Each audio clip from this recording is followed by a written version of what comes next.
Où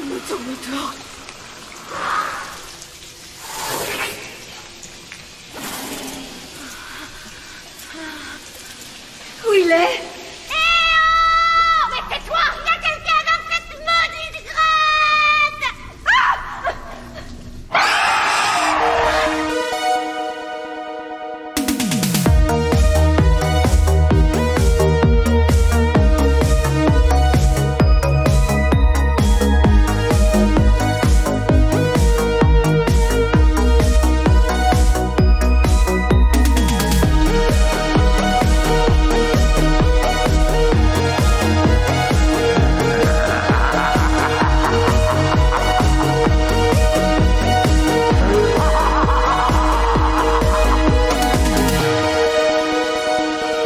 Bonjour à tous et à toutes et bienvenue dans ce premier épisode de la saison 3 de Jumpscare, votre podcast hebdomadaire sur le cinéma. Horrifique. Et long, ils vont pas laisser flop, merci beaucoup, j'avais très peur. On a mis un peu de temps à revenir, on est désolé, on a vu tous vos messages et on vous remercie d'ailleurs pour toutes celles et ceux qui nous en ont envoyé. On sait, 3 mois c'était long, mais ça y est, on y est, on sera de retour tous les vendredis dans vos oreilles et on vous réserve une saison remplie de films d'horreur de folie, des petites perles que l'équipe va vous ramener ou des films que vous attendez depuis un moment dans le podcast, des guests de malades, des épisodes anniversaires, des couvertures de festivals, du sale, du gore, du slasher, du démon, du zombie, du vampire, du lézard géant, du léprechaune, ils seront tous à la fête. Oui.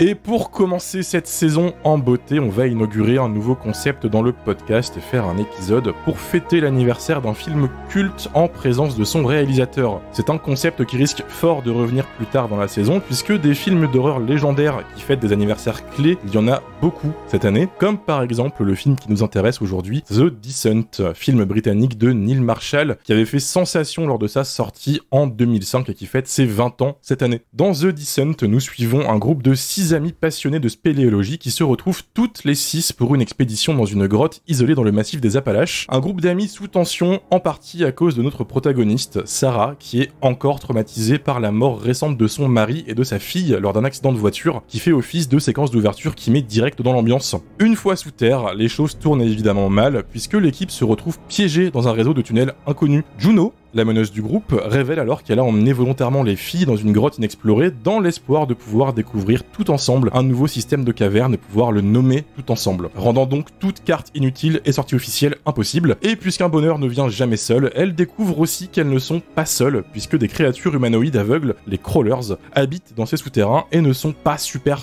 chauds pour cohabiter avec les filles. S'ensuit donc une lutte aussi désespérée que violente entre nos groupes d'amis et les crawlers, avec en bonus des tensions qui montent de plus en plus entre les filles, notamment quand Sarah découvre que Juno a couché avec son mari avant qu'il ne décède.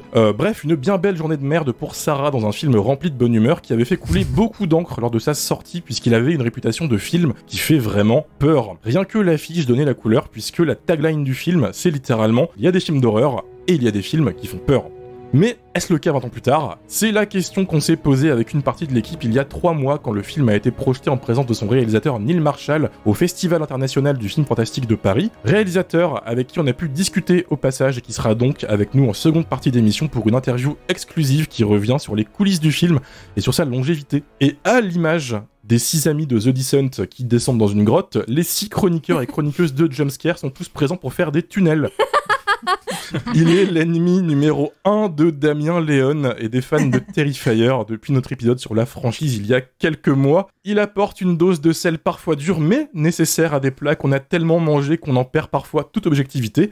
On lui doit le running gag le plus interminable de ce putain de podcast à tel point qu'il a créé par accident une secte qui vénère les commodos sur le Discord de Jumpscare.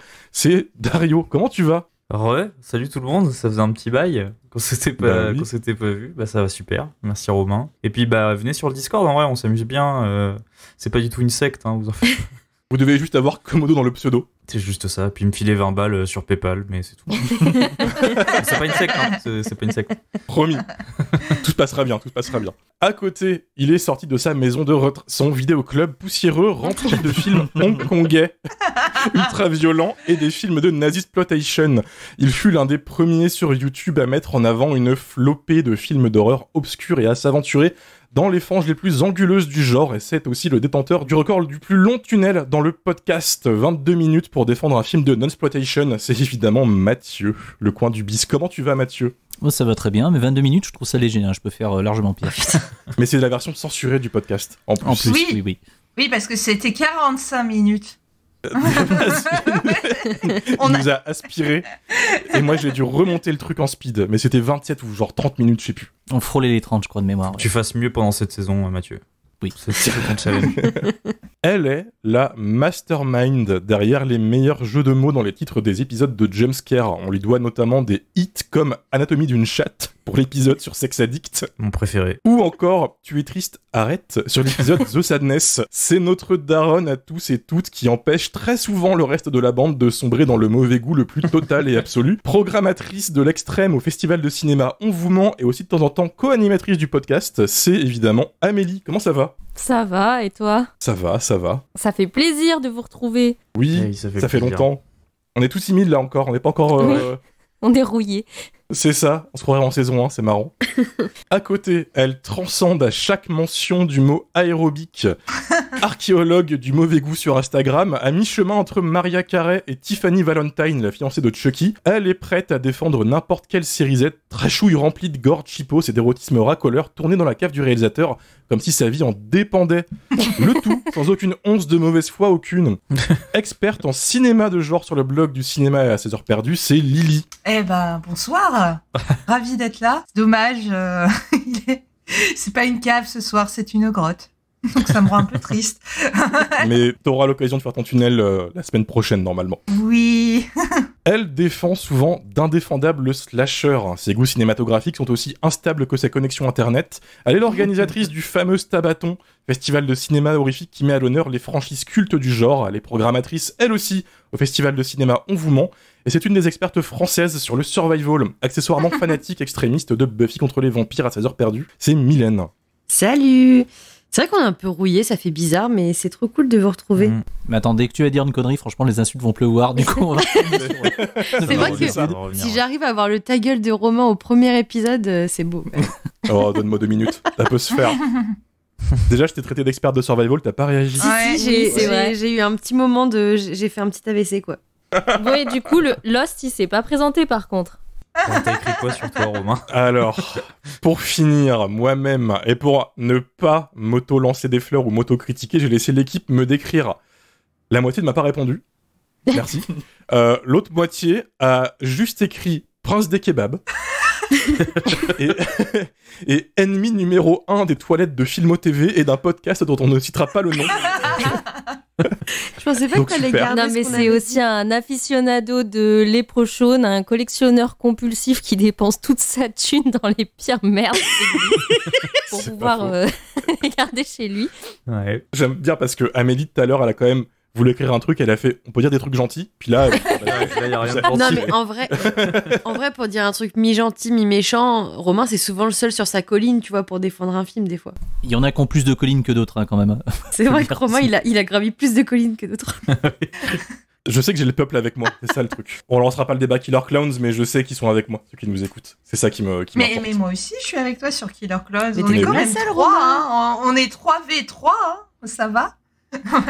Écoutez, avant de se lancer dans The Descent, on doit quand même rappeler quelque chose. On rappelle à tous et toutes que vous pouvez retrouver en librairie Bloody Glove, roman horrifique sorti aux éditions Faute de Frappe qu'on sponsorise. C'est le premier goodies officiel Jumpscare qu'on fait en partenariat avec cet éditeur. Et même, d'après la rumeur, un autre roman horrifique avec notre logo dedans sortirait bientôt. Une novélisation d'un film d'horreur culte qui fête ses 40 ans cette année avec une sorte de liquide vert fluo bizarre qui réanime des morts là. Bref. Oh, le mystère est total. C'est pas body trash, c'est pas de substance, il en reste un troisième. Trouvez-le, c'est très facile. On vous en reparlera très bientôt. Flubber. Oh, putain. Qu'est-ce qu'elle a dit? Elle a Le dit flashback. Flubber. Flubber. Oh Flubber. putain, Le Lily! film Disney Mais en avec vrai, Robin premier Williams. degré, elle serait capable de confondre. Hein. Mais non, Oui, quand même. la novélisation de Flubber, bien sûr, très attendue. Bref, on vous reparlera très bientôt du roman, et évidemment du film aussi. Bref, revenons à The Descent. Nous sommes au début des années 2000, et le cinéma d'horreur britannique vit un nouvel âge d'or. Danny Boyle cartonne avec son 28 jours plus tard. Edgar Wright nous sort un classique instantané avec Shaun of the Dead. Les vidéoclubs sont remplis de films de Christopher Smith comme Creep ou Sévrance. Et dans tout ça, un jeune réalisateur nommé Neil Marshall sur son premier film, un film d'horreur nommé Dog Soldiers, où des soldats perdus dans la forêt doivent survivre face à une horde de loups-garous. Le film est un succès critique et ramène le double de son budget au box-office, ce qui permet à Neil Marshall de lancer la production de The Descent, qui sera un énorme succès mondial, ramenant plus de 50 millions au box-office sur un budget de 3 millions et quelques de livres, le tout accompagné d'un énorme succès critique, ce qui donnera naissance au passage à une suite sur laquelle on reviendra brièvement en seconde partie d'épisode avant l'interview du réalisateur. Mathieu, toi qui étais dans la fleur de l'âge à l'époque, est-ce que tu as eu l'occasion de vivre tout ce tapage médiatique et est-ce que tu as pu voir le film au cinéma en salle à l'époque ? Oui, j'ai pu le voir en salle. Je me rappelle même très bien de la salle en question. C'était à Grenoble, c'était la Petite Nef, donc ça parlera aux personnes en fait qui nous écoutent depuis cette très belle ville. Je me rappelle aussi que la personne qui était derrière le comptoir, quand je me suis ramené avec ma copine de l'époque, m'a dit « Est-ce que vous êtes sûr et certain de vouloir voir ce film ?» Moi, je t'allais dire « Mais bien sûr que oui, je veux voir ce truc. » Et ça sonnait comme une espèce d'avertissement de « Attention, ce que tu vas voir, en fait, l'interdiction moins de 16 ans, elle n'est pas là pour faire joli, quoi. » Et bon, c'est bon, enfin, des films d'horreur, j'en avais vu quand même pas mal. Mais, je sais pas, le mec trouvait ça bizarre, en fait, qu'il y ait des gens qui aillent voir ce type de film. Enfin, bon, bref. Donc, 2 heures plus tard, je suis sorti en me disant, effectivement, j'ai vu ce que je voulais voir. C'était très efficace. Potentiellement, peut-être un des meilleurs films que j'avais vu, en tout cas, à l'époque. Et la tagline que t'as dit, enfin, tout à l'heure, qui était donc sur l'affiche, il y a des films qui font peur, il y a des films réellement terrifiants, ou je sais plus quoi, là. Oui. Enfin, vivre The Descent en fait dans une salle de cinéma et le découvrir sur un grand écran, c'est quand même quelque chose. 20 ans après, le film n'est pas parfait. Il y a des petits machins qui datent un petit peu où le temps en fait joue pas forcément en fait dans le bon sens par rapport au film. Mais je pense que voilà cette espèce de réputation qu'il peut avoir, comme quoi c'est considéré comme un des meilleurs films d'horreur des années 2000, elle est juste. Elle est juste. C'est un film aussi qui prend de la valeur quand on le regarde après Dog Soldiers. J'avais vu Dog Soldiers quand je suis allé voir The Descent en salle et j'ai pas forcément été très surpris par ce que je regardais parce que même si Dog Soldiers il a un côté un petit peu humoristique, enfin c'est une série B un peu débile qui s'assume comme telle, même si The Descent lui prend le pied contraire en étant quelque chose de très sérieux, de très sombre, très méchant, très triste en fait. On n'est quand même pas très éloigné du film précédent, dans le sens où c'est dans les deux cas de survival, où on a un groupe donné qui va en fait affronter un groupe de monstres, donc des loups-garous dans le premier film et des crawlers, donc des espèces de créatures là qui grimpent sur les murs dans The Descent. Mais par contre, Neil Marshall en fait a fait une espèce de petite bascule, enfin de petite opposition entre son premier et son deuxième film.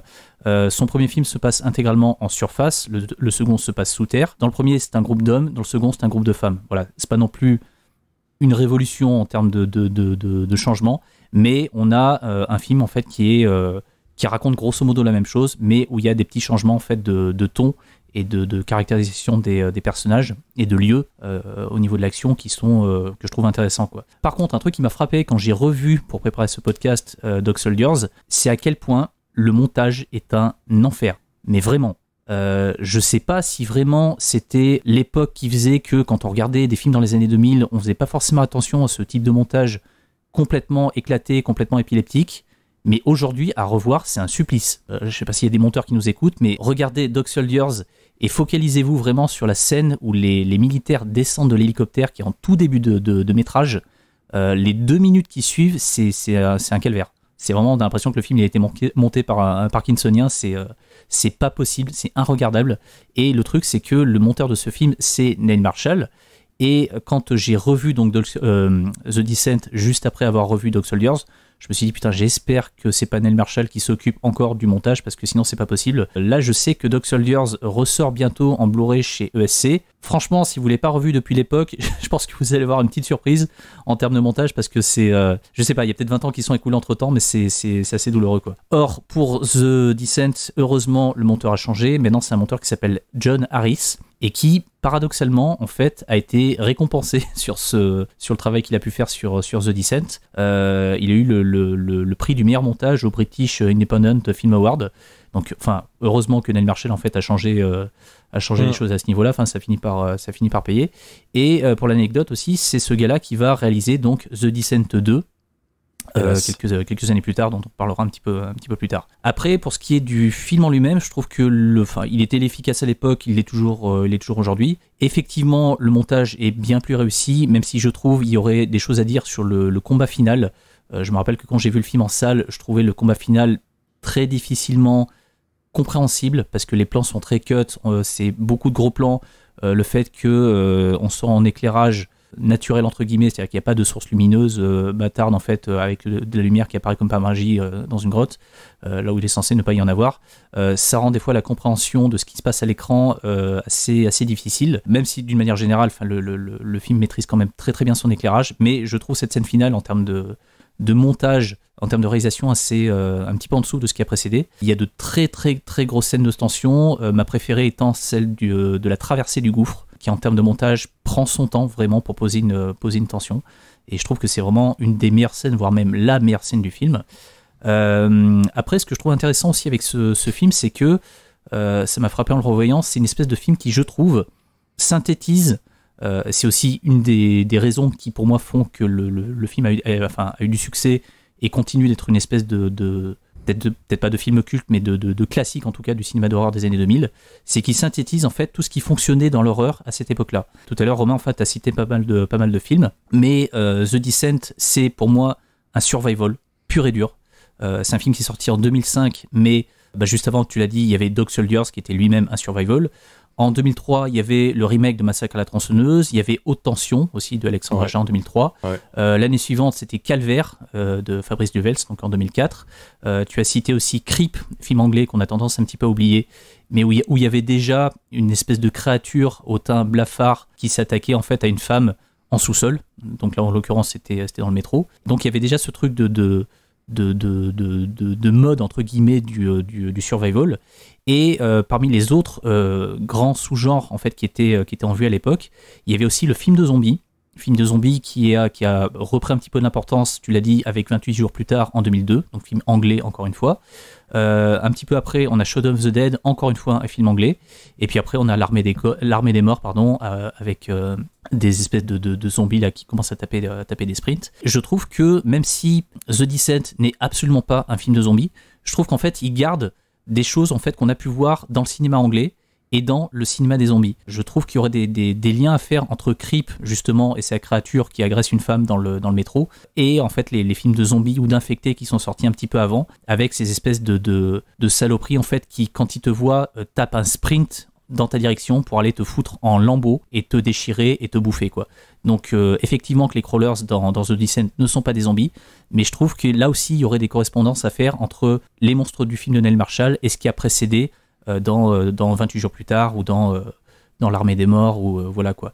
C'est le même niveau de violence et de brutalité et de rapidité en fait dans l'apparition de la violence en fait. Voilà. Après, troisième sous-genre en fait en vogue à l'époque, c'est évidemment le torture porn, et à mon sens aussi ce qui fait que on retient The Descent aujourd'hui et on a pu être choqué par ce qu'il a montré à l'époque sur un écran, c'est effectivement tous ces espèces de gros plans qui à mon sens sont un petit peu mal montés, mais tous ces gros plans faits sur des chairs arrachées, des blessures, des perforations, des trucs vraiment affreux, vraiment dégueulasses quoi. Le torture porn, encore une fois, c'est 2004 avec Saw, il y aura Hostel un petit peu après. Donc du coup voilà, c'est vraiment un pur survival, pur et dur, mais qui, je trouve, mélange énormément d'éléments qui proviennent du cinéma anglais, du torture porn et du film de zombies. Et je trouve qu'en fait, le film est arrivé au bon moment, il est arrivé pile à la moitié des années 2000, et il synthétise énormément de ce qui faisait en fait l'intérêt du cinéma d'horreur de cette époque-là. Après, deuxième chose que je trouve intéressante dans le film, c'est que c'est une espèce de condensé de ce que j'appelle en fait les peurs primales. C'est-à-dire que tu sois un habitué ou pas du cinéma d'horreur, il y a des formes de peur contre lesquelles en fait tu ne peux rien. Et je trouve que l'intelligence du film, avec un script, enfin un scénario très basique, c'est qu'il arrive en fait à en condenser un maximum. On a évidemment la peur de la mort, on a ce qui découle aussi de ce truc-là, c'est-à-dire la difficulté du deuil.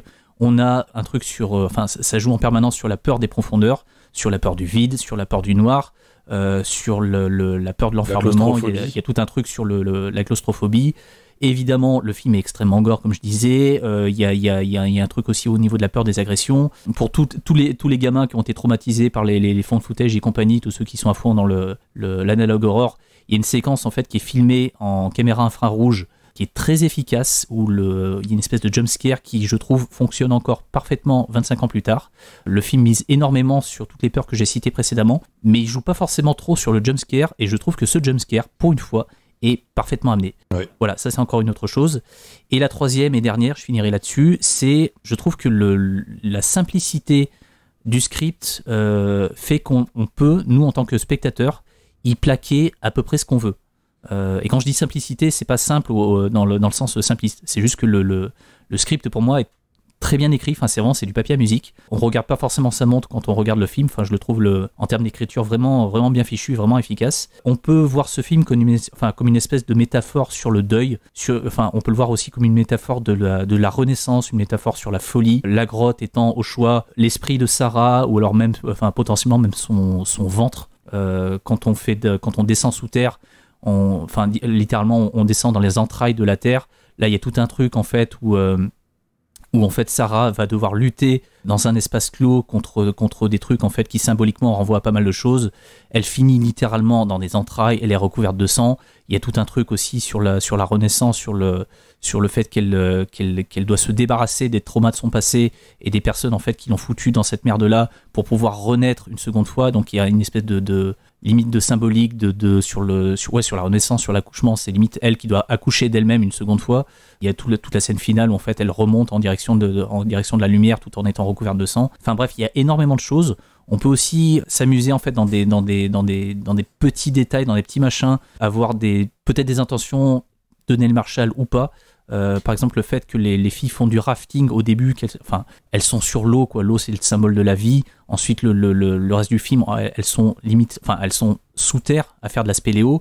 Et la terre, c'est là où on enfouit les morts. Enfin, il y a tout un truc en fait où on oppose la vie au début avec la mort après. Le fait aussi que Sarah n'ait pas vu les drames arriver, que ce soit le drame qui se passe dans la voiture ou même un petit peu plus tôt celui de l'adultère. Peut-être que ses copines l'ont vu, mais en tout cas ne l'ont pas dit. Et après, comme par hasard, en fait, on oppose Sarah dans un espace clos avec littéralement des familles qui, eux, en fait, ne voient pas. Ils sont juste littéralement aveugles. Bref, il y a énormément de choses en fait qu'on peut s'amuser à décoder et à mettre en parallèle entre ce que vit Sarah, ce qu'a vécu Sarah comme traumatisme et la situation en fait qui se passe dans cette grotte, que ça soit une métaphore de sa situation, que ça soit littéralement un utérus, que ça soit littéralement l'intérieur de sa tête, ça peut être énormément de choses.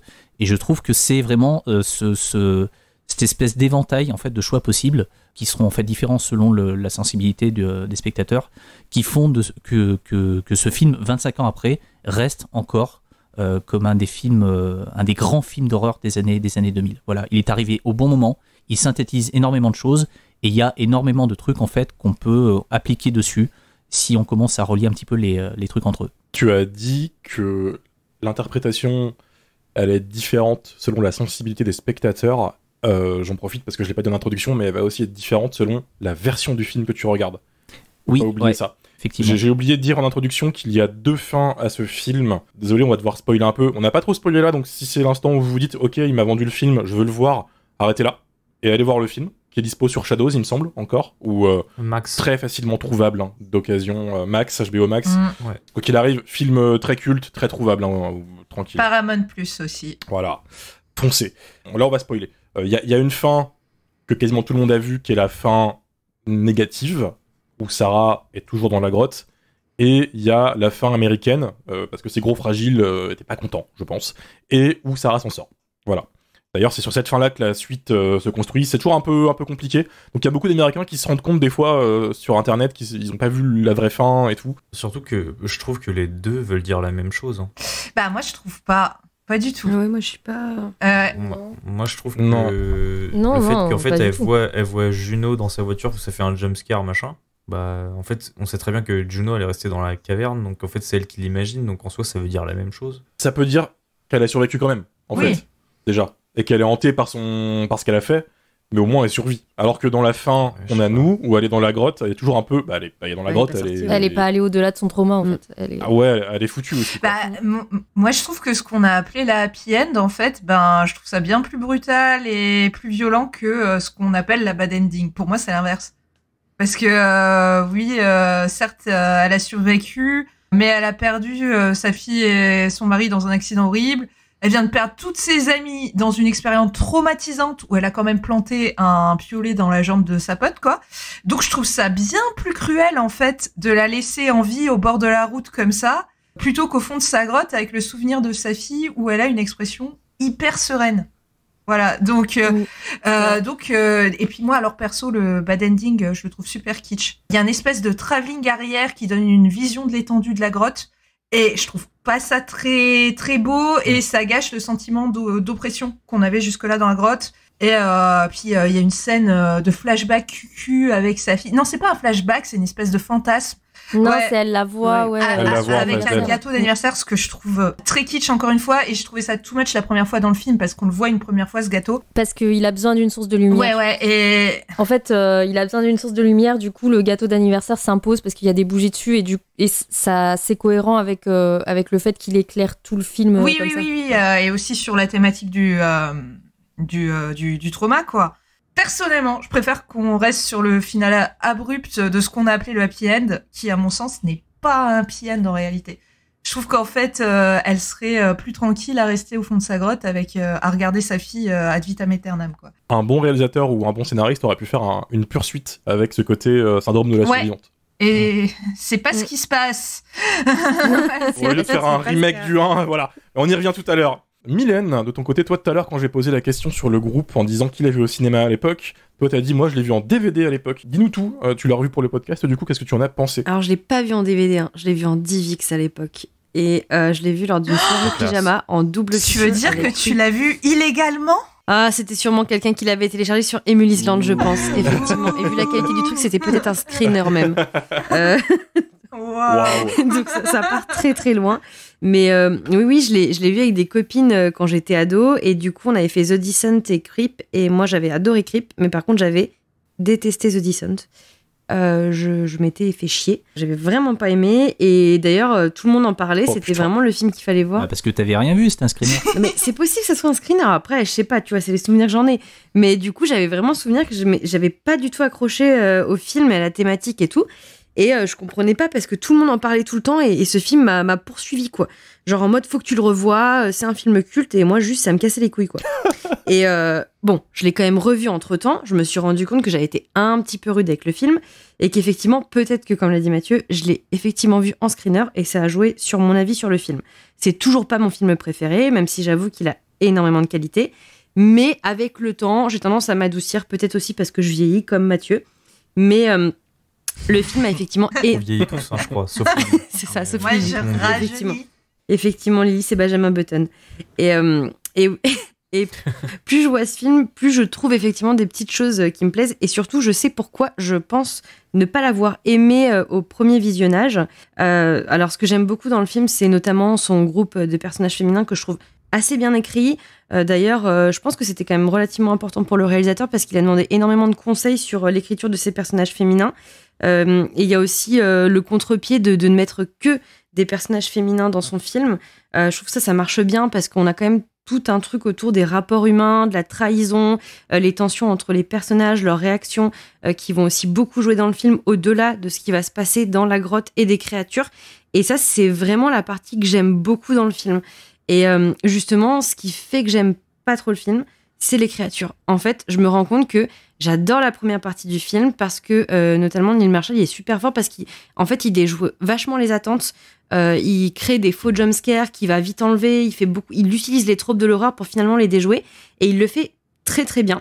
Ça me plaît beaucoup. En plus, il nous met vraiment dans une ambiance de cabane perdue. On se dit, ça va partir comment? Enfin, si tu vois pas le synopsis et que tu ne vois pas l'affiche, que tu te lances comme ça un peu à l'aveugle dans le film, tu peux vraiment être trompé par les premières minutes du film. Et ça, je trouve ça plutôt cool.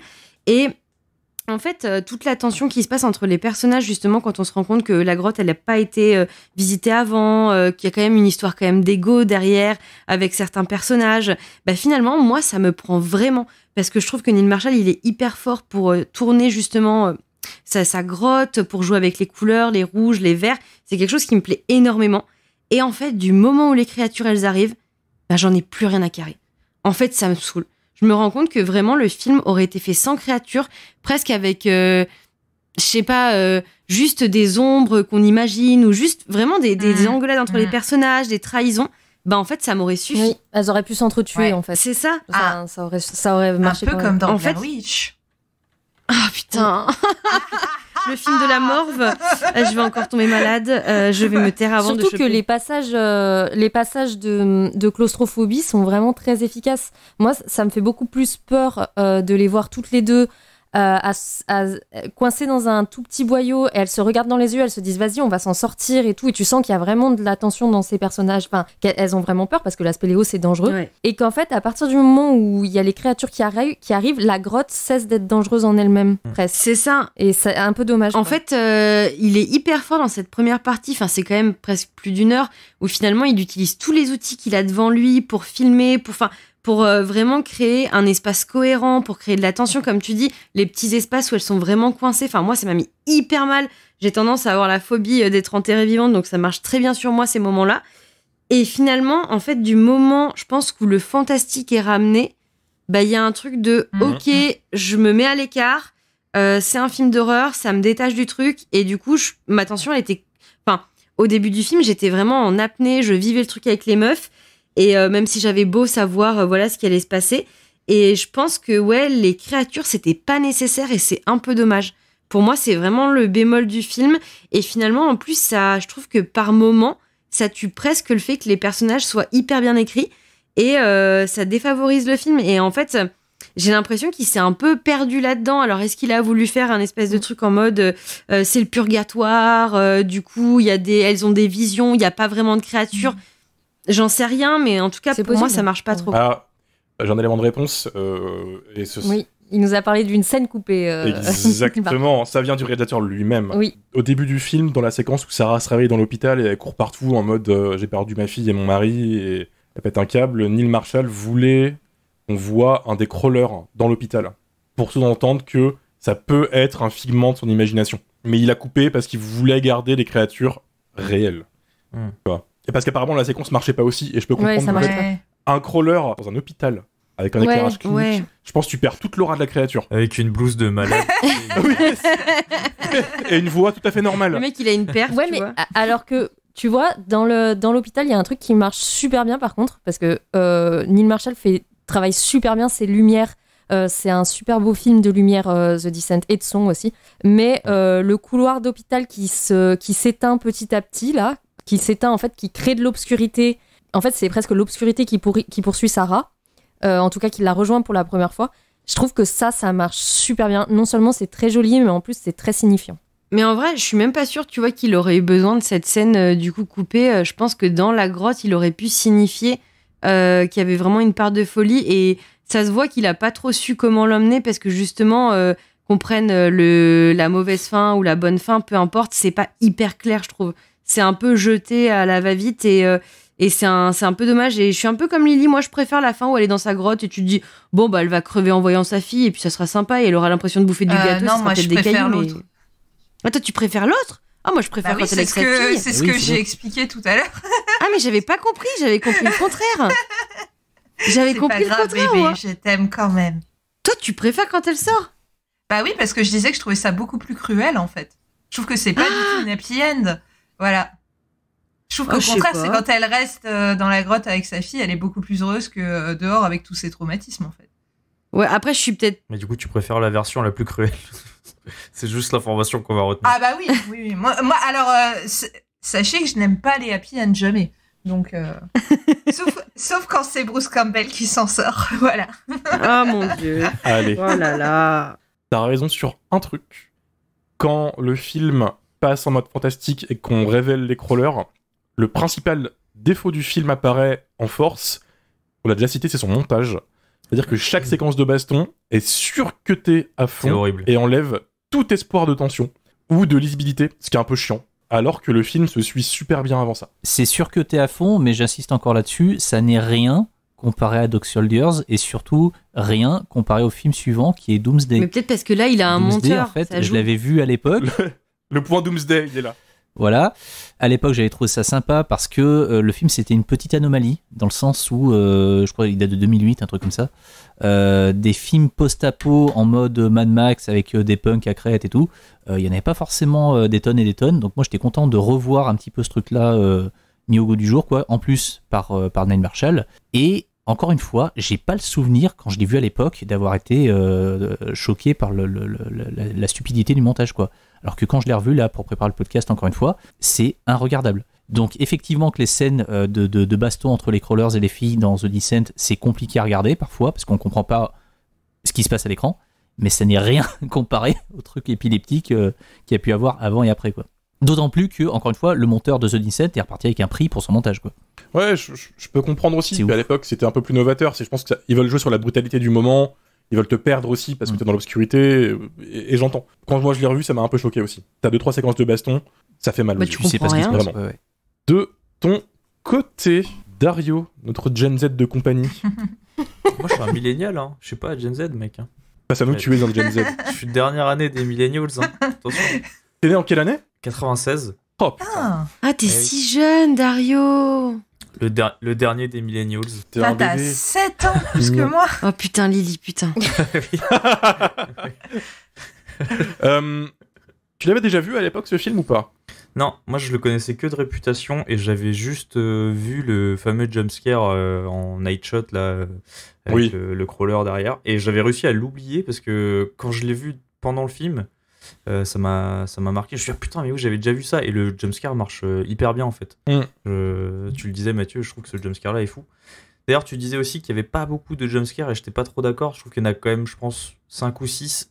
Mais ils fonctionnent tous vraiment plutôt très bien.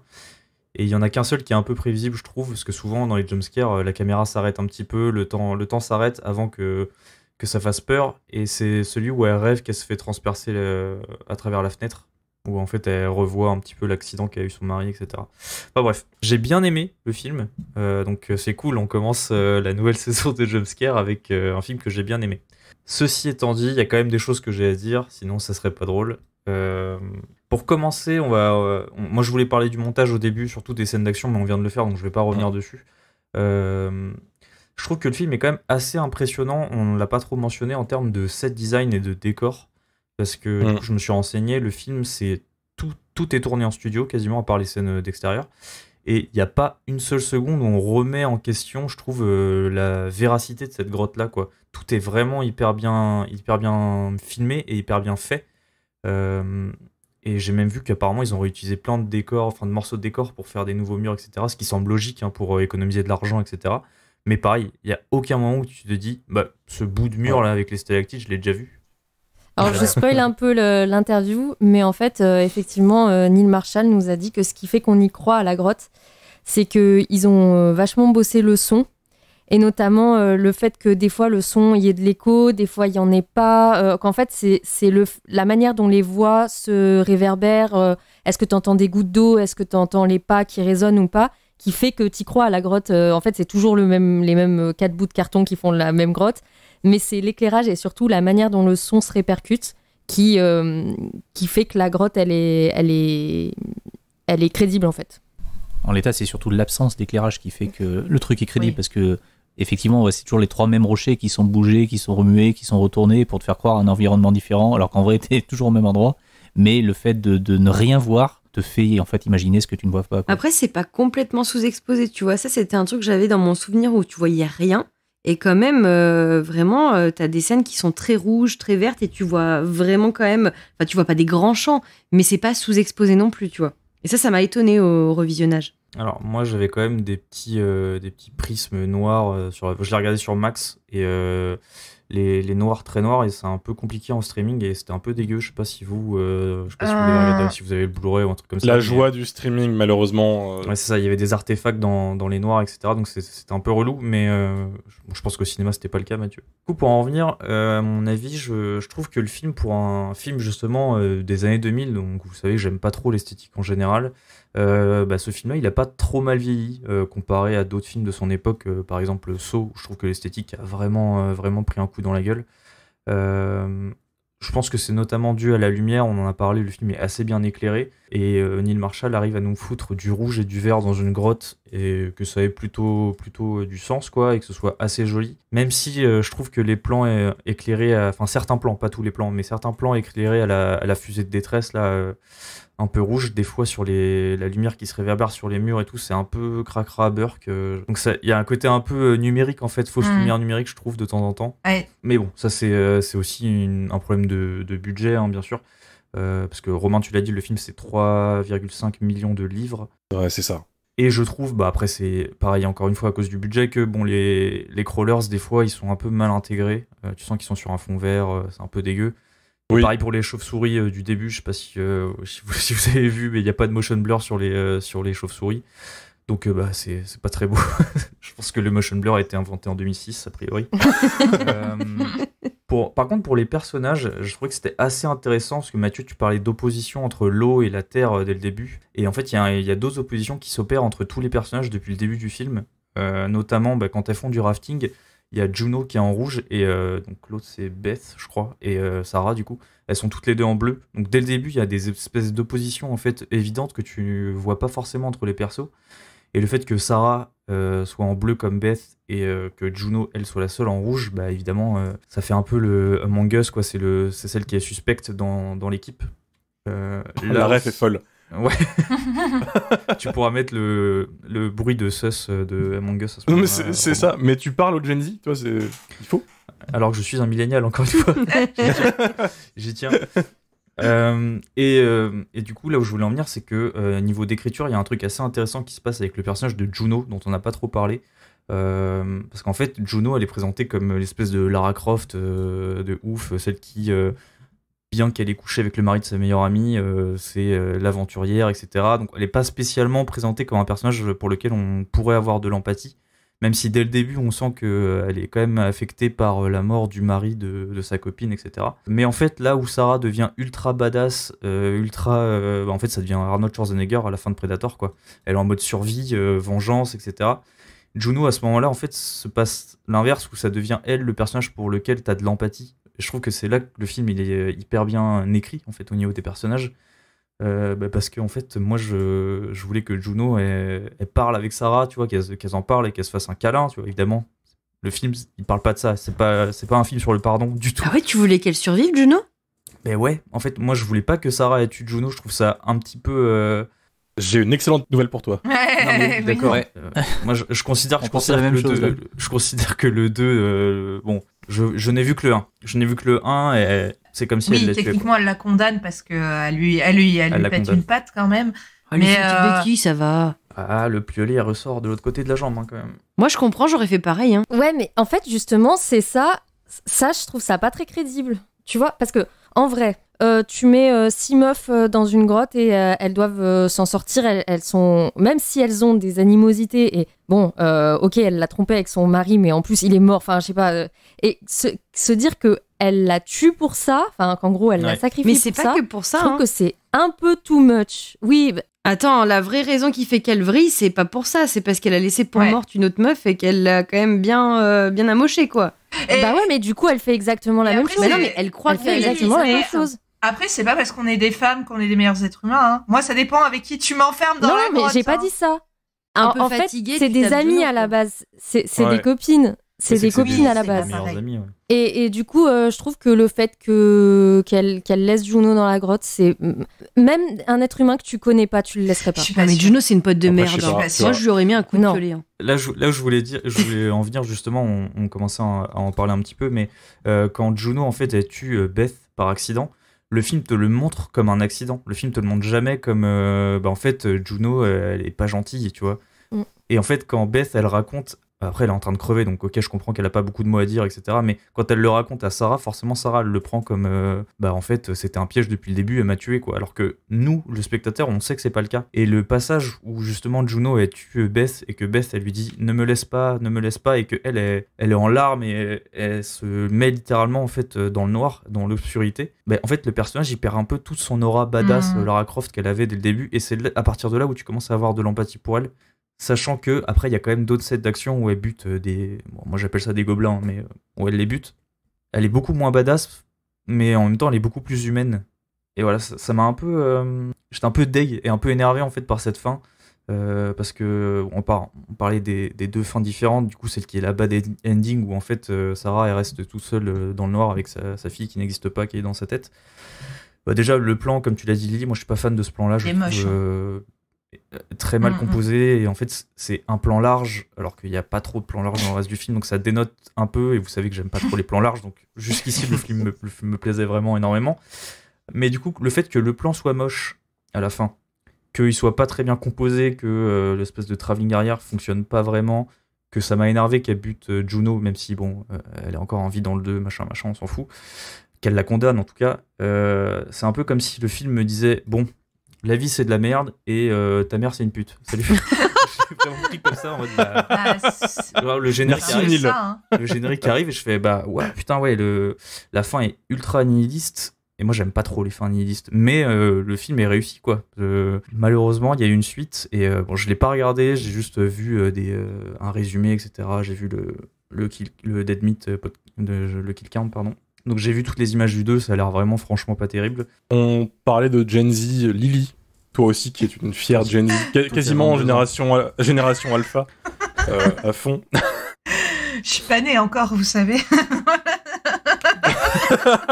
Je sais même pas où aller suite à ça. Dis-nous tout. Personnellement, j'ai tendance à penser que Neil Marshall, il fait partie de ces réalisateurs qui n'ont eu qu'un seul véritable coup de génie, un peu comme a émaillé déjà Mathieu l'idée. Il fait partie de ceux qui ont jamais réussi à se hisser à la hauteur de leur premier bon film par la suite. Un peu comme Richard Kelly après Donnie Darko, même si Southland Tales ça porte à débat, ou même Mathieu Kassovitz après La Haine. Désolée.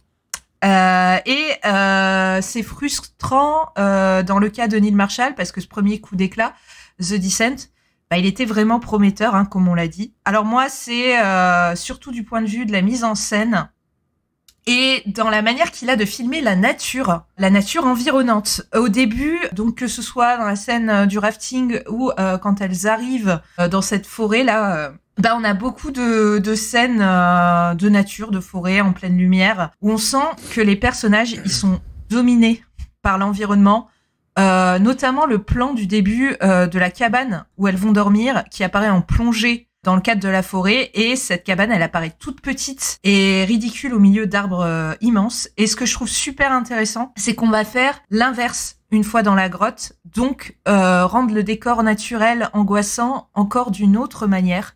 Avec l'obscurité, on a beaucoup parlé des lumières qui réduit le cadre de l'image autour des personnages. Et il y a beaucoup de scènes où on a beaucoup de noir sur l'écran et le personnage éclairé en tout petit, en resserré, la lumière est resserrée autour de lui en fait.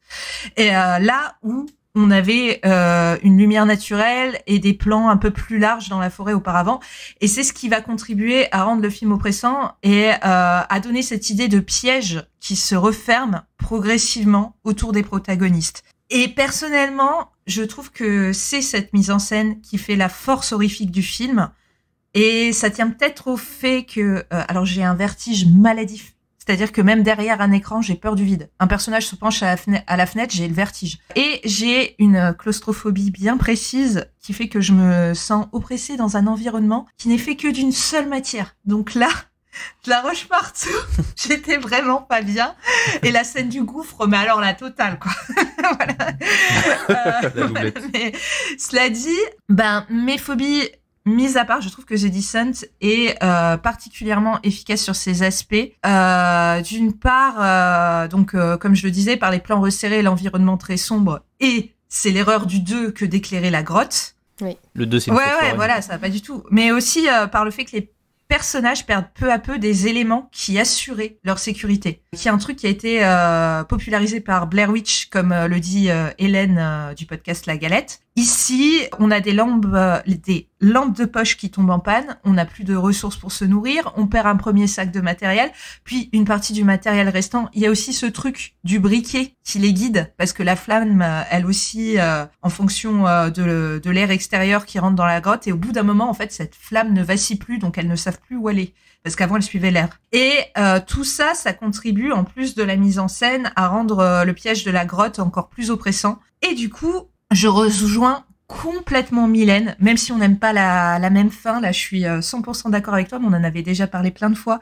Moi aussi, je suis un peu déçue qu'il y ait un élément fantastique, du moins un élément fantastique tangible, parce qu'on aurait pu rendre la menace moins directe et moins explicite, un peu comme dans Blair Witch, encore une fois, où on a aussi un environnement naturel qui finit par piéger les personnages, et une menace fantastique, mais qu'on sait pas vraiment si elle est raisonnable ou fantasmée. Je suis encore une fois 100% d'accord avec Mylène, je trouve que The Descent s'y perd un peu en tension dès la première attaque des monstres.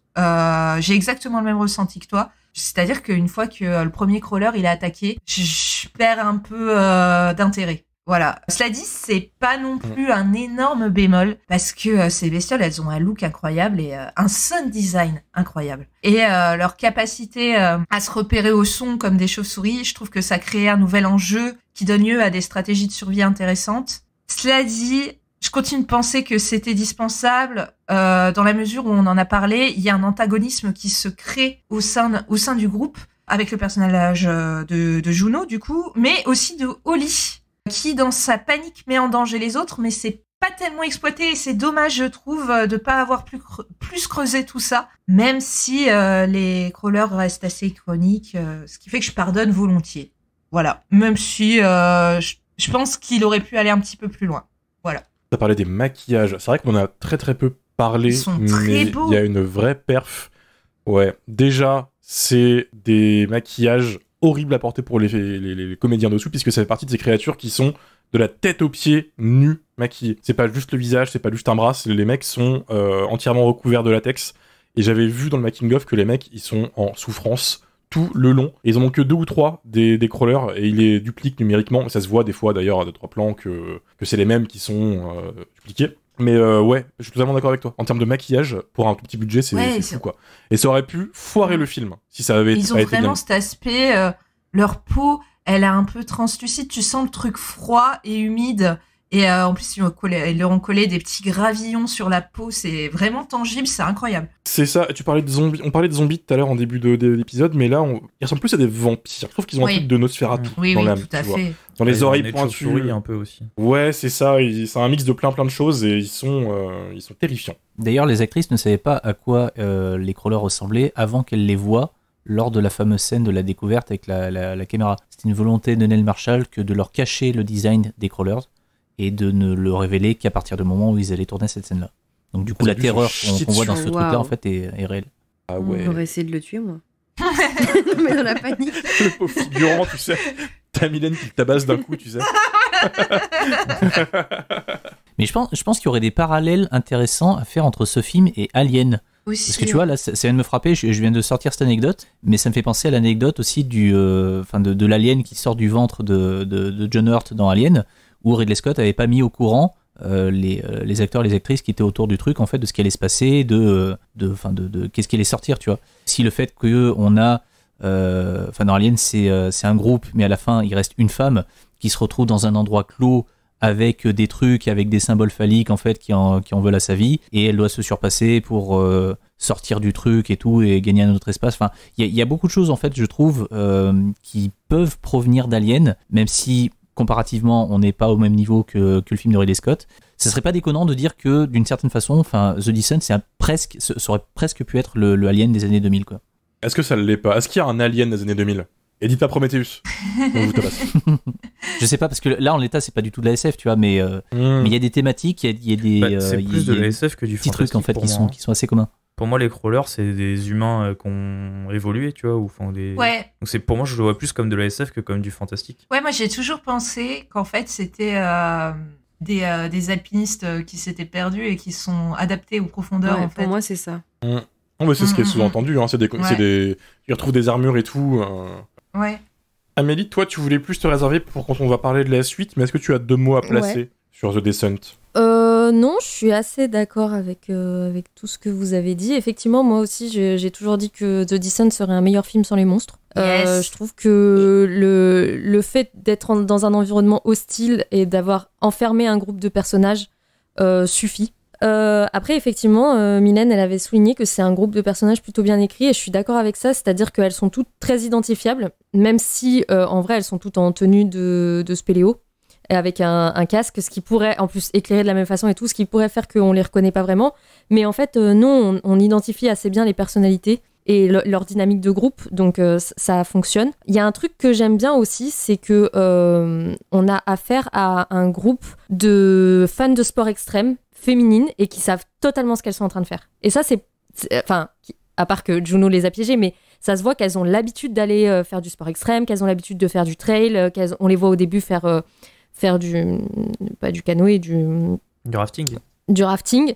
Et quand tu pars, tu vois qu'elles ont du matos, qu'elles sont équipées, qu'elles connaissent les règles de sécurité, qu'elles savent s'assurer les unes les autres et tout ça. Et ce qui fait que le fait qu'elles meurent toutes dans la grotte est encore plus tragique, c'est que à la base, c'est des sportives aguerries et des spéléologues aguerris. Et on n'a pas beaucoup d'exemples de meufs fans de sport extrême. Je pense à Point Break, mais j'en ai pas vraiment d'autres qui me sont venus comme ça spontanément. Et c'est plutôt cool parce que même si on a un groupe essentiellement féminin et que ça sert certains propos du film, notamment la maternité et tout, c'est pas non plus un sujet en soi. Bah, c'est un groupe d'amis qui descend faire de la spéléo, qu'elles soient des femmes n'est pas spécialement un truc qui est ultra souligné ou mis en avant plus que ça, et c'est ça qui est intéressant. Elles auraient pu être caricaturales, non, mais en fait c'est juste un groupe de copines qui vont faire de la spéléo, et c'est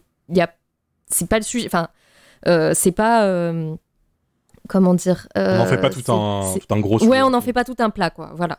Et ça, je trouve que c'est plutôt intéressant et que c'est rafraîchissant. Après, il y a un truc qui m'énerve, et on en reparlera pour le 2, c'est que Sarah, parce que finalement Sarah c'est presque celle qui est le moins caractérisée comme personnage, même si c'est le personnage principal. Elle n'est caractérisée que parce qu'elle a vécu et parce qu'elle a un trauma. Qu'est-ce qu'on sait de sa personnalité? Pas tant de choses que ça, quoi. Et au bout d'un moment, en fait, elle passe au-dessus de son trauma très étrangement en perdant toute humanité, et je trouve que ça c'est un peu étrange comme manière d'écrire la chose. C'est-à-dire que pour dépasser son trauma, il faut qu'elle devienne cette sorte effectivement de Rambo badass inhumaine, prête à abandonner les siens, et qui fera tout pour s'en sortir, et qui devient super forte à la bagarre parce qu'on sait pas pourquoi. Parce qu'elle est en colère. Et du coup, je trouve que ça c'est un message sur le trauma qui est pas ouf, mais voilà, ça reste. C'est léger comme reproche dans l'ensemble. Oui, ça va. Ouais. C'est bien. Par contre, le 2. J'ai bien lu juste après. Non, c'est bien parce que c'est un premier épisode de saison où tout le monde est d'accord. Ça fait plaisir. Ouais. Cette paix va durer qu'une semaine, puisque la semaine prochaine on fait un film de merde. Mais c'est vrai, on en reparlera. Ça commence mal. Mais ouais, mais que dire après vous tous? Toi, tu l'as vu en salle il y a pas longtemps. Tu fais partie de ceux. Parce que moi, désolé, au pif, j'ai pas été voir The Descent parce que j'avais revu The Descent pour préparer l'interview de Neil Marshall, et du coup désolé le pif, mais j'avais pas envie de me le réinfliger si peu de temps après. Et toi par contre tu l'as vu en salle récemment. Et oui, dans une bonne copie en plus. Je l'ai vu en 35 mm s'il vous plaît, au pif, et c'était incroyable. Donc je connaissais déjà très bien le film, je vais y revenir juste après, mais le voir sur grand écran, ça change la donne. Dans une copie d'époque, donc il n'y a pas de remaniement, d'étalonnage, comme on aime bien le faire de nos jours quand on ressort un film. C'est natif, quoi. Et le film garde sa force sur le public. C'est-à-dire que ça a réagi où il faut réagir. Le fameux jumpscare de folie qui révèle les crawlers a calmé tout le monde. Ça a sursauté. Chaque moment où elle perdait un outil, tout le monde était en mode « Oh là là, C'est en mode oh merde. Tu vois, il était à fond. Et le moment où Juno bute accidentellement, c'est bête, je crois. Oui. La réaction de la salle, c'était une sorte de oh putain la conne, mais unanime. C'est en mode oh merde, avec une sorte de surprise générale. Et c'est excellent. Et franchement, donc là-dessus, folie de le voir sur grand écran. Si vous pouvez le voir avec un public, pas forcément en salle, mais avec des potes, clairement le film est fait pour ça, quoi. Ça aide. Pour revenir sur The Descent et comment moi je l'avais vu à l'époque et mon évolution par rapport à ce film, faut savoir que le film sort en 2005. J'ai 11 ans. Donc évidemment, ma mère va pas m'emmener voir au cinéma voir The Descent. Par contre, le fait qu'il y ait que des meufs dans le film, ça avait fait son effet à l'époque sur les publics féminins parce que ma mère ne va jamais au cinéma. Et elle a emmené ses collègues meufs voir le film. Comme quoi, ça Donc c'est un fonctionne. film de meuf. Un film de virée entre meufs. Elle est revenue terrifiée. En mode, waouh, c'est fou et tout, c'est pas une cinéphile. Et du coup, quelques mois plus tard, arrive le DVD dans nos vidéos futures de campagne. Et je lui dis, maman, je veux voir The Descent. J'ai survécu au Blob, j'ai survécu à Alien, j'ai survécu à plein de trucs, je veux voir The Descent. Allez, vas-y, ok. Elle revient de vidéo future avec un DVD. Je le mets. C'était La Crypte. Évidemment. Puisque, si vous ne savez pas... Ta mère, c'est Et ta mère, c'est Lily. Et je croyais qu'elle avait 22 ans. Roman n'est pas vraiment encore né non plus, vous savez. Là, ça devient Un embryon, bizarre. un mec blanc, tu sais, qui Vous avez râle. vu un celluloïde? Oh non, dégueulasse. Bref. Parce que oui, ça fait The Descent fait partie de ces films jumeaux, ça existe. Chaque année, il y a 2 films qui se ressemblent qui sortent, c'est une sorte de constante à Hollywood. Et la réponse à The Descent, ça a été La Crypte, où des spéléologues terminent dans une grotte, il y a des monstres, et c'est une immense merdasse. Voilà. The Descent, la production de The Descent a été accélérée à partir du moment où ils ont découvert que il y avait la crypte qui était déjà en tournage. Voilà. Quoi, tu vois. C'est un Ils ont hasard. speedé pour pouvoir sortir leur film avant, et leur Bah, film est meilleur. Ce genre de drame existe parce que des fois t'as des scénarios qui circulent à Hollywood depuis des années en fait, donc ils prennent des bouts et tout. Mais là apparemment c'est un hasard et ça a fait chier Neil Marshall. Dans tous les cas, je subis La Crypte, je vois ma daronne et je fais tu m'as fait quoi? Enfin, c'est pas The Descent. C'est genre littéralement le même, on a The Descent à la maison et c'est ça. C'est Et, pareil. Donc je lui explique, elle fait ah mais c'est pas les mêmes films. Et en effet, elle a vu que c'était pas le même film, c'est juste le titre. Là, elle a oublié le titre, tu vois. Donc voilà, je vois The Descent bien après, et là par contre je mange ma claque. Je suis terrifié par les grottes. C'est un truc qui me rend ouf. Et je me fais peur avec puisque j'adore les histoires de gens morts dans des grottes. Voilà. La spéléologie, c'est une pratique de fou parce que les gens voient le truc le plus dangereux du monde et se disent mais let's Trop go en cool. fait. Parfait. Rien dans ta vie ne te force à aller faire ça. Rien. Et tu te dis mais ce boyau de 20 cm de large, eh ben, je vais rentrer dedans. Parfait. Et d'ailleurs, je vous conseille l'histoire de John Edward Jones, qui est une des histoires les plus terrifiantes Oui, qui c'est existent. terrible. Sur un mec qui a malheureusement été bloqué la tête en bas dans un boyau d'une grotte et ils ont dû le laisser dedans. Voilà. Horrible. Sur ce genre de pratique. Et justement, The Descent joue très bien sur ce genre de peur parce que t'as 2-3 séquences dans des boyaux. C'est terrible si t'as peur de ça. Le premier visionnage du film m'a marqué à vie. J'ai été terrifié. À la fois parce qu'il se passe avant les créatures et après, puisqu'ils sont dégueulasses, les crawlers. C'est sorti de nulle part, c'est resté gravé dans ma cinéphilie. J'ai pas cherché à comprendre pourquoi la mise en scène me fait peur, pourquoi l'éclairage fait ça, pourquoi ils ont fait ça, etc.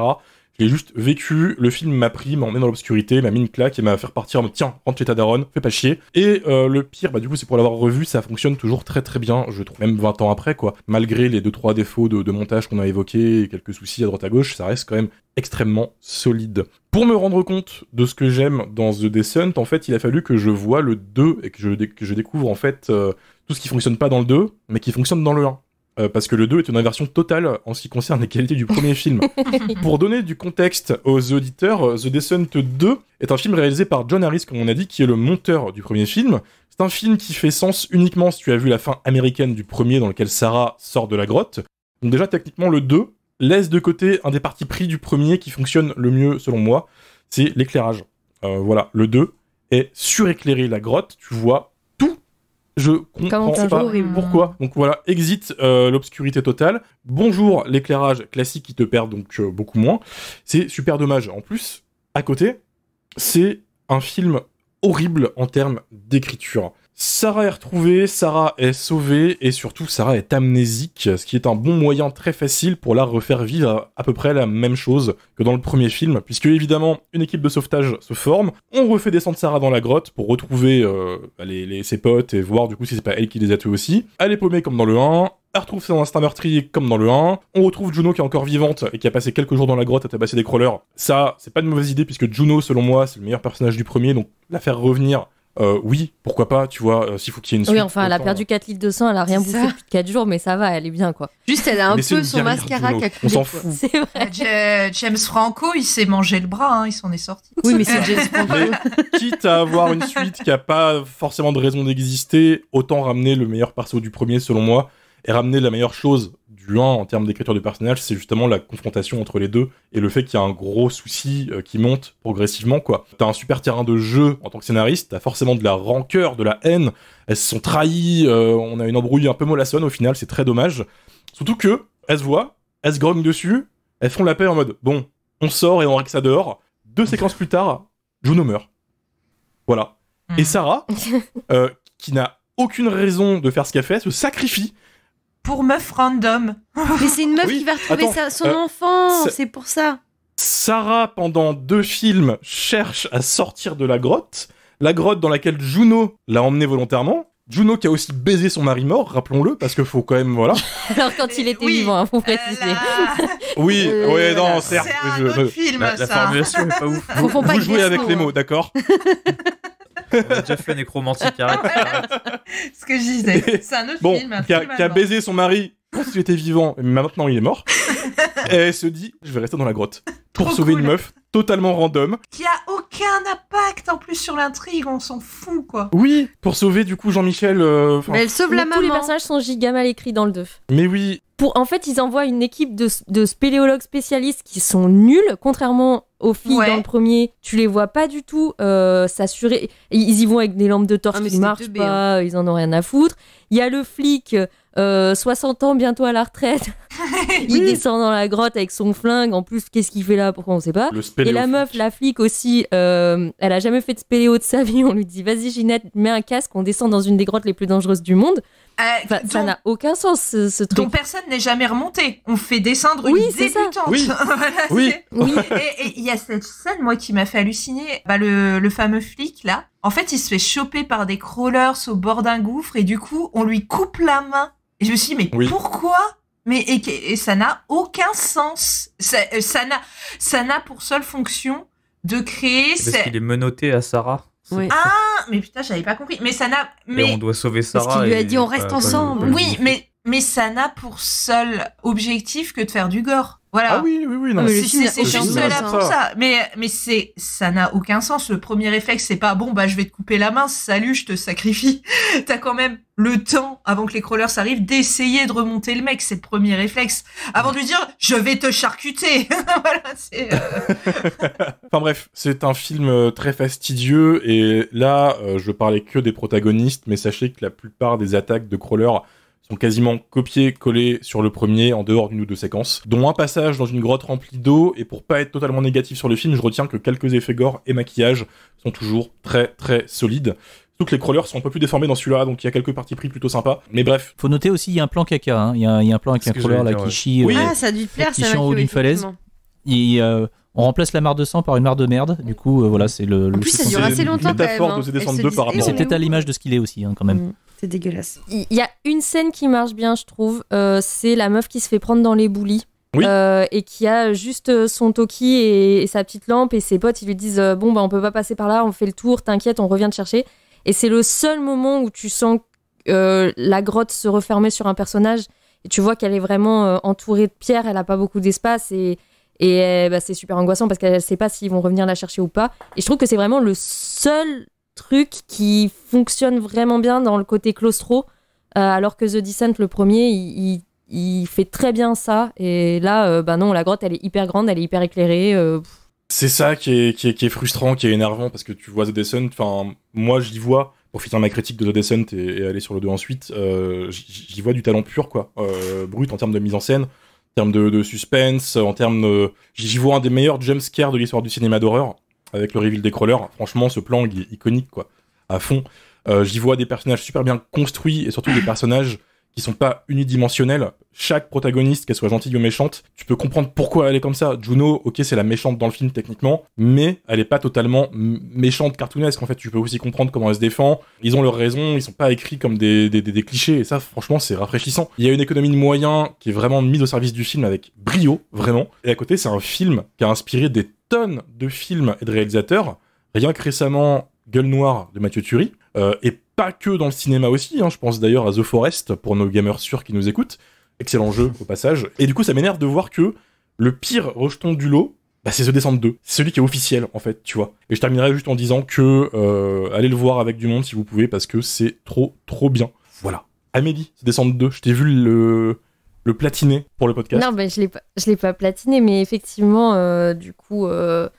Enfin, je crois qu'on a dit l'essentiel, c'est-à-dire que d'une, cette suite n'a pas vraiment lieu d'être, elle n'apporte pas vraiment d'éclairage supplémentaire par rapport au premier, si ce n'est que d'un coup, on a 3 meufs badass pour le prix d'une, parce qu'à la fin, la flic aussi, soudain, c'est Rambo, et toutes les 3 à main nue, elles tabassent du crawler.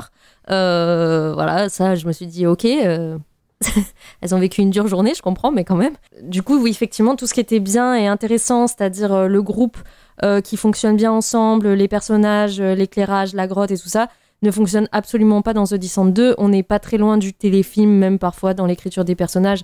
C'est-à-dire, on a un flic qui est très flic, on a une flic qui est très maman, et on a une histoire un peu de couple chez l'équipe de secouristes, et on a Sarah qui dit pas un mot, et comme Sylvester Stallone, elle se met un peu de boue sur le visage, et puis elle y va, quoi. Donc du coup, je trouve que ça apporte rien. Ça n'a plus du tout cette dimension où la grotte, comme le disait Mathieu, peut être une métaphore du trauma, de la maternité. C'est plus du tout une métaphore, c'est plus du tout signifiant. On est très premier degré en fait dans le deuxième, et ça fonctionne pas. Il y a juste un petit twist à la fin que en fait, il y a un redneck un peu chelou. Bon bah voilà, non mais il y a rien. Et en plus, il est horrible ce twist. Regardez-le si vous avez envie. Ouais, le twist, il sort un peu de nulle part en plus. On se croit dans des tours mortels, quoi. Enfin... Ouais, totalement. Le twist, je me souviens pas. Voilà, ça m'a passionné. Il y a un redneck chelou en fait qui nourrit les crawlers à la surface. Oui, et on sait. Et pourquoi, pareil, pourquoi ça n'a aucun sens. On sait pas, tu vois, et ça n'a aucun. C'était pour faire un 3 sûrement, j'imagine. Oui, j'imagine. Et en plus, vraiment, on prend la meuf qui vient juste de sortir de la grotte pour la remettre dans la grotte. Enfin, je veux dire, personne ne ferait ça. C'est stupide. Donc pour moi, il y a vraiment rien à sauver. Regardez-le si vous êtes curieux, mais je sais pas, c'est un peu une perte de temps de regarder The Descent 2, et c'est très dommage, quoi. Peut-être que le monteur aurait pas dû devenir réel, quoi. Bah, c'est son seul film. Des fois. C'est son seul film, donc voilà. Mais souvent, les monteurs qui passent réel, ils font pas une grande carrière. Hein. Joe Dante. Je veux pas remuer le couteau dans la plaie, mais bon, voilà. C'est un peu comme Neil Marshall, mais sauf que lui, il a eu plusieurs coups d'éclat. Voilà. Neil Marshall a été une étoile filante. Voilà. Parce que je sais pas si vous avez vu son dernier film. Joe Dante, l'astre a brillé un peu plus longtemps quand même. Ouais. Bah, en même temps, Doomsday, excuse-moi, mais... Ouais, mais Doomsday, tu vois, c'est comme une grande gueule de bois. Il y a quelque chose d'assez fascinant. Oui. C'est vrai, c'est fascinant. Il y a tout. Salade, tomate, oignon. Moi, ça me donne mal à la tête, mais j'ai envie d'y revenir, mais dans 10 ans, par contre, tu vois. Alors que The Descent 2, c'est vraiment le lendemain de soirée où t'en as trop pris, quoi. C'est horrible. Ah oui. Ah non, mais... c'est vraiment pas agréable. Pour le coup, c'est la coup de pelle de la scène de fin, tu vois. On fera les 20 ans de Doomsday. Il y a encore quelques années. Mais tous en gueule de bois. On a le temps. Et avec Neil, pour lui demander pourquoi. Écoutez, on va passer à la seconde partie de l'épisode avec l'interview de Neil Marshall. Quelques points à aborder avant l'interview. On l'a fait avec Amélie tous les deux à l'hôtel de Neil Marshall pendant le Festival international du film fantastique de Paris. Ça implique qu'on fasse l'interview dans le restaurant de l'hôtel avec ses superbes cafés à 5 € au passage. Et on l'a fait... Paris. Ah ouais, on l'a fait le matin, et on l'a fait au moment où Neil Marshall prenait son petit déjeuner, ce gros gourmand qui venait de démonter une assiette de bacon face à nous. Et ça implique qu'il y a des gens qui prennent leur petit déjeuner, ça implique qu'il y ait des bruits autour, Donc grâce au montage, ils sont atténués, mais il y a un petit côté ASMR bar autour de Neil Marshall. Prenez-le. Bar de palace. C'est ASMR petit déjeuner dans un palace parisien. Mais grâce à la magie du montage et à la magie de la VF de Thibaut qui fait son retour, merci à lui au passage, vous ne l'aurez pas trop ce son, mais voilà, c'est pas la meilleure qualité sonore, on s'excuse. Mais on a fait comme on a pu. On tient à remercier le PIF, Cyril Despontin, évidemment Blanche Aurore Duo aussi, attaché presse, qui nous a permis l'interview. Donc voilà, on va vous laisser avec cette interview. Et Thibaut. Et Thibaut, je l'ai remercié tout à l'heure, mais on remercie évidemment la VF habituelle de Jumpscare pour les réalisateurs, Thibaut, qui est de retour. On va tester un nouveau type de montage pour les interviews anglaises. Donc là, vous aurez la version VF. Et demain ou après-demain, je posterai l'entretien totalement en anglais pour les gens qui préfèrent écouter la VO et qui ne seront pas dérangés par le bruit ambiant. Voilà.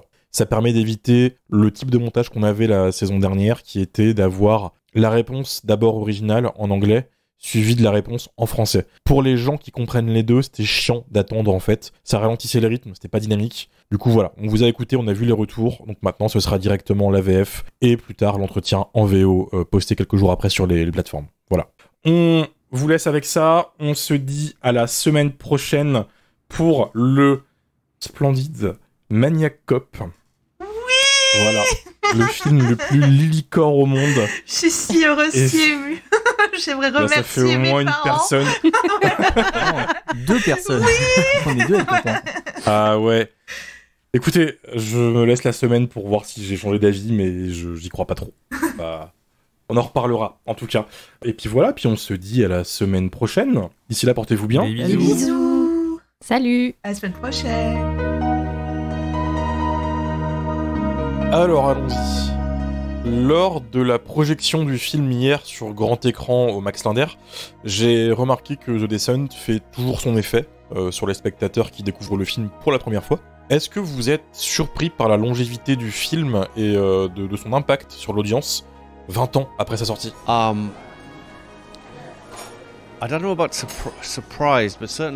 Je sais pas si je dirais surpris, mais certainement très fier. Ça reste surprenant, bien sûr. J'aurais jamais imaginé qu'on serait ici, 20 ans après l'avoir fait, en train d'en parler. C'est incroyable qu'un film puisse avoir une telle longévité. Je suis sidéré par l'intention qu'il reçoit encore aujourd'hui et par le fait qu'il fonctionne toujours aussi bien. Comme vous l'avez dit, les gens qui l'ont jamais vu auparavant sursautent toujours au bon moment, ou alors ils ont peur aux bons endroits.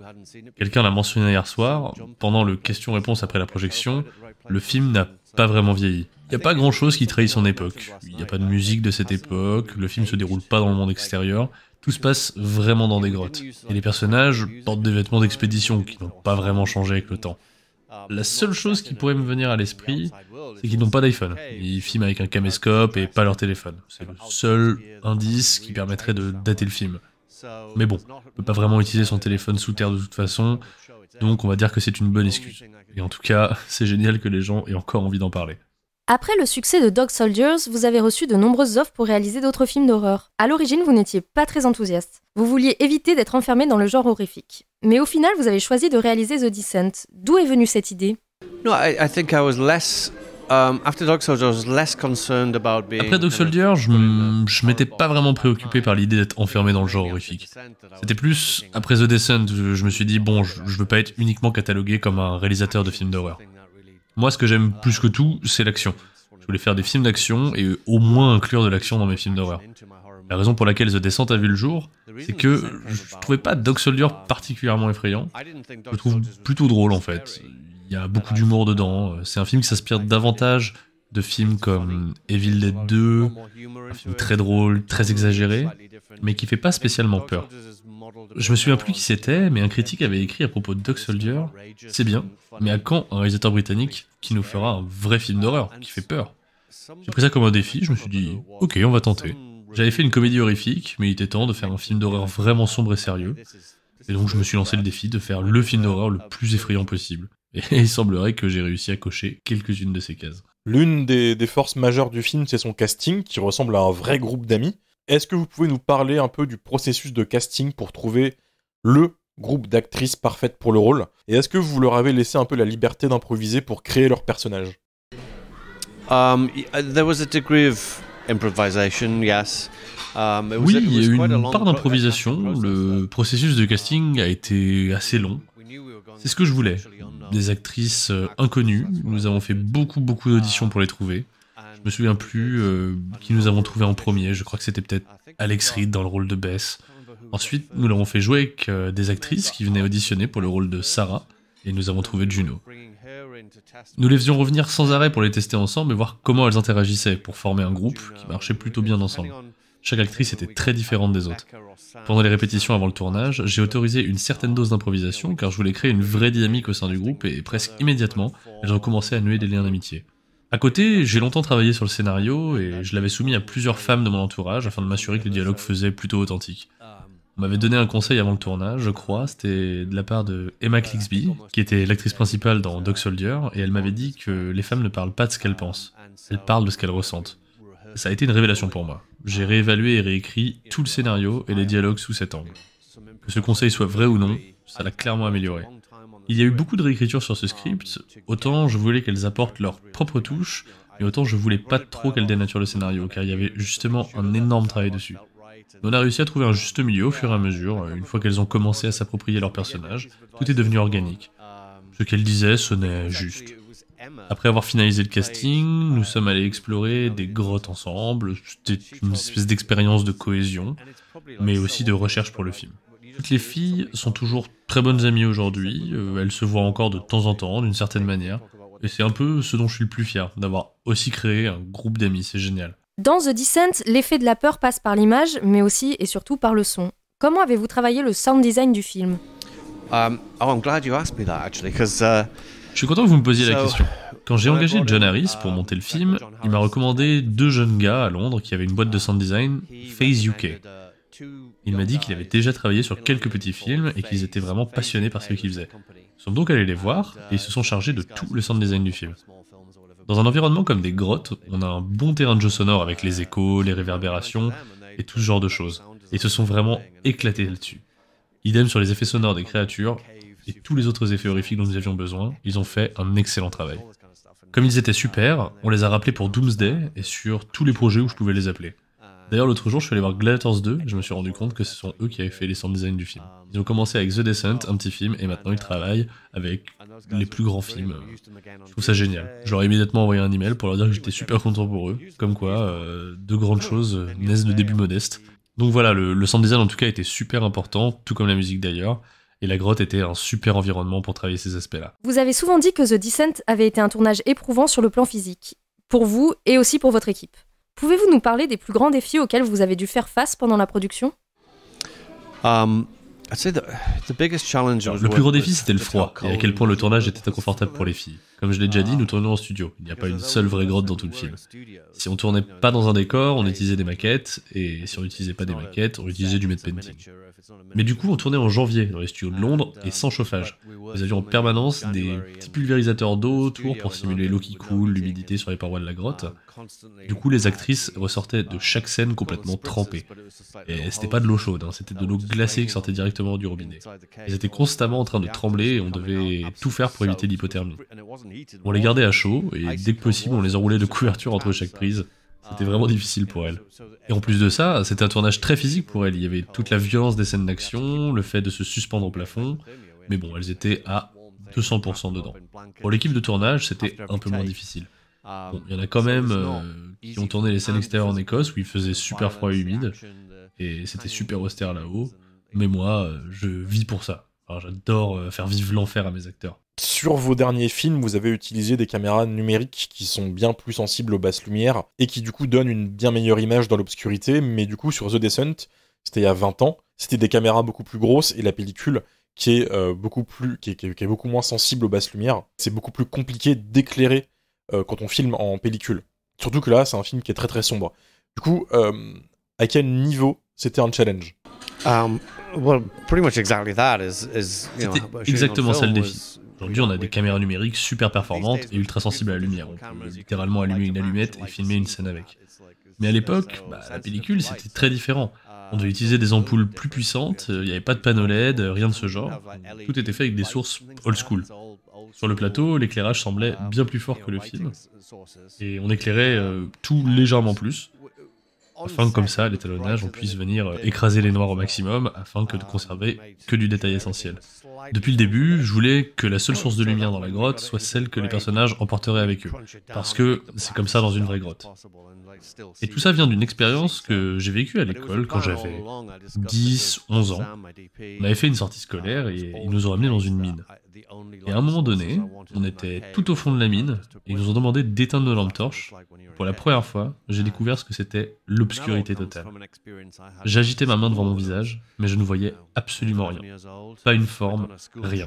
Et ensuite, ils nous ont dit « Oui, en fait, vous éloignez pas trop, hein, parce qu'il y a un trou de 60 mètres de profondeur juste à côté. » Et là, panique générale. Tout le monde a rallumé sa lampe immédiatement. Bon, de nos jours, on pourrait plus vraiment faire ça avec une sortie scolaire, mais moi j'en suis sûr, ça m'a inspiré pour le film. Mais donc voilà, c'était ça l'idée derrière l'éclairage. Aussi, dès le début du projet, je savais que je voulais un format cinémascope de 35:1. Car avec ce format qui est assez large, on pouvait éclairer un tout petit coin de l'image et tout le reste serait plongé dans l'obscurité. Du coup, on sait jamais vraiment où on est géographiquement. Est-ce qu'on est dans une caverne, un tunnel? On peut pas dire. Et j'ai joué avec ça.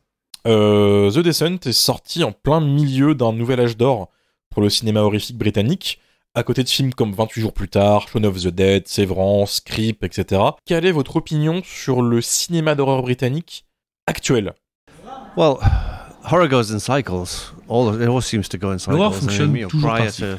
Comme vous le dites, il y a eu une sorte d'âge d'or au début des années 2000, un second âge d'or plutôt, car il y avait eu le premier âge d'or vers la Hammer et les années 60. Et puis, tout est devenu très calme pendant un moment, où il y a eu 2 ou 3 pépites dans les années 70, mais alors les années 80, c'était plus ou moins un désert.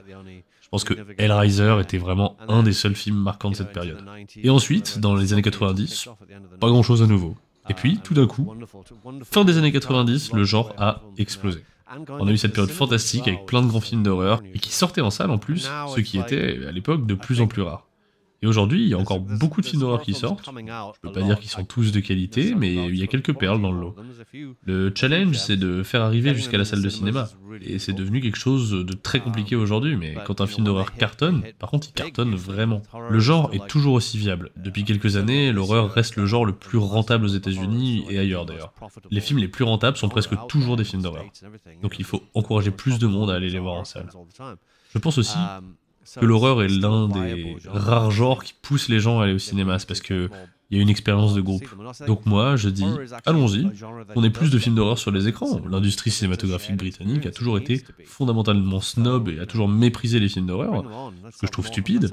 Vraiment. En vrai, il faut arrêter avec ces mentalités qui n'auraient jamais dû exister. Après tout, nous sommes le pays qui a donné naissance à Frankenstein. L'horreur fait partie de notre ADN depuis le début, et il est temps de se débarrasser de cette attitude condescendante. Mais malheureusement, c'est comme ça, parce que des gens qui dirigent l'industrie cinématographique britannique n'ont rien vu d'autre et sont qu'une bande de gros snobs. The Descent a beaucoup évolué, son titre original aussi. Est-ce que vous pouvez nous partager des idées qui ont été coupées du film? Est-ce qu'il y a des concepts ou des idées qui ont été coupées? Yes, it was written under the title of The Dark. À l'origine, le scénario s'appelait The Dark, et quand le film a été tourné, c'était sous le titre Crawl Space. À un moment, pendant le montage, je me suis dit que The Descent était un bien meilleur titre, et c'est ce que nous avons gardé au final. On avait aussi filmé une séquence très courte où Sarah est à l'hôpital au début du film, et dans cette scène, on voyait un des crawlers dans l'hôpital, il rampait sur le sol, mais c'était très subtil, mais il était là. Et maintenant que j'y pense, pourquoi j'aurais mis un crawler dans un hôpital? Je ne sais même pas moi-même. Je crois que c'était pour jouer avec l'idée que cette créature pourrait être une manifestation de son traumatisme, mais en supprimant cette scène, on ouvrait aussi la possibilité qu'elle soit bien réelle, et donc le film pouvait fonctionner des deux façons. Et je trouvais ça bien plus intéressant que d'imposer l'idée qu'elle n'était que le fruit de son imagination. Quand je repense à ça, je me dis, pourquoi j'ai pensé à ça? Aucune idée. Bref, on l'a tourné, ça marchait pas, on l'a coupé. À part ça, je pense pas qu'il y ait eu trop d'autres scènes majeures supprimées. Presque tout ce qui est à l'écran était dans le script. Most of what's on the screen was in the script, so. Well, thank you very much. Thank you.